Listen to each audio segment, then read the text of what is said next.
Install Android 10 on Huawei P Smart via LineageOS 17.1. Please check the description for important notes and all the download links. First download ROM and GApps packages, then transfer the downloaded files to the phone storage, link is in the description below. Step 2. Boot your device into TWRP recovery.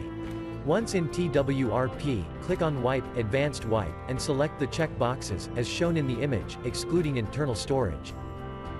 Step 4. Swipe the button to wipe the device. Step 5. Go back to the recovery main screen, and tap on the Install button. Step 6. Navigate to the storage, and select the ROM zip file. Step 7. Finally, swipe the button on the screen, to install ROM file.